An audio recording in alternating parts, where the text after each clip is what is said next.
Bismillahirrahmanirrahim. Assalamualaikum dear students. How are you? I am here with new syllabus mathematics book D3 chapter number 6 coordinate geometry का है, जिसमें हमने gradient वगैरह निकालना सीख लिया है।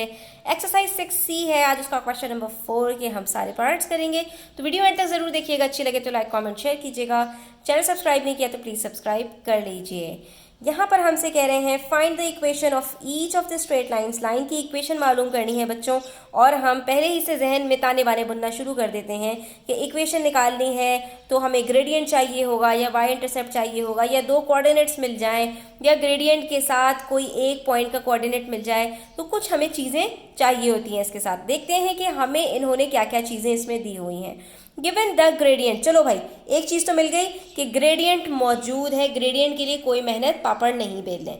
And the coordinates of a point, और पॉइंट्स के कोऑर्डिनेट भी मिल गए बच्चों। तो इक्वेशन निकालने के लिए हमें क्या क्या चाहिए होता है, y is equals to M X plus सी।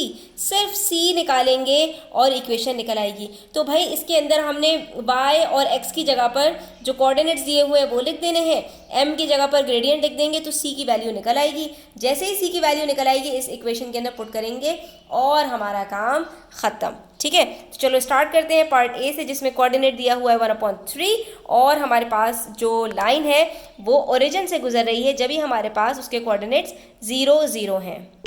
ये बात हम अर्लियर वीडियोस में सीख चुके हैं बच्चों के, जब कोई लाइन ओरिजिन से गुजरती है तो उसका जो y इंटरसेप्ट यानी c की वैल्यू होती है वो अल्टीमेटली 0 होती है। यानी कि वो लाइन हमारे पास से गुजर ही कहाँ से रही है, ओरिजिन से गुजर रही है, y को कहाँ इंटरसेप्ट कर रही है, 0 के ऊपर। ठीक है, तो जब c उसका 0 है तो हमने y की जब इक्वेशन निकाली x के साथ तो क्या बनेगी, y is equals to 1/3x। Simple.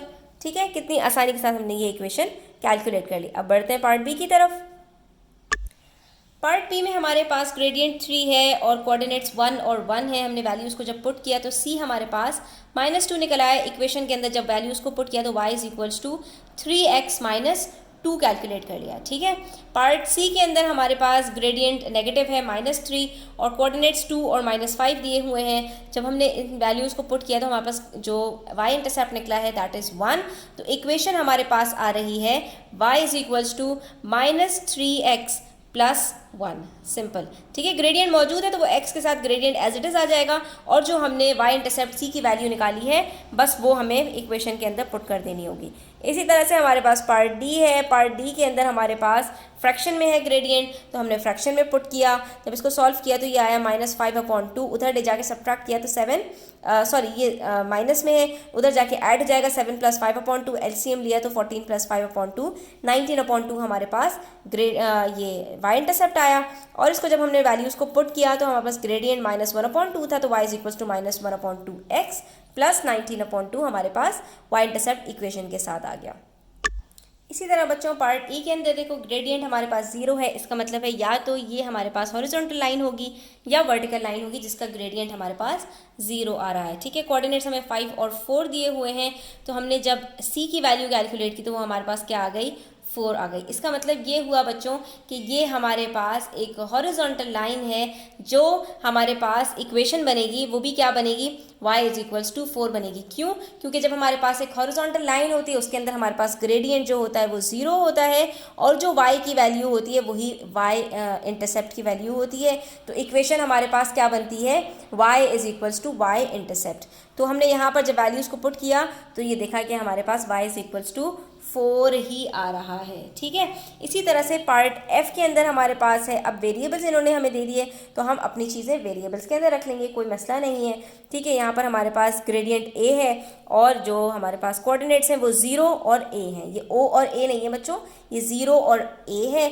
तो हमने जब वैल्यूज़ को पुट किया तो हमारे पास जो y इंटरसेप्ट आया वो a आ गया। ठीक है, उसके बाद हमने इक्वेशन कैलकुलेट कर ली, y is equals to M X plus C के अंदर अपनी वैल्यूज़ पुट की तो हमारे पास ग्रेडियंट तो a था और जो हमारे पास y इंटरसेप्ट है वो भी a है।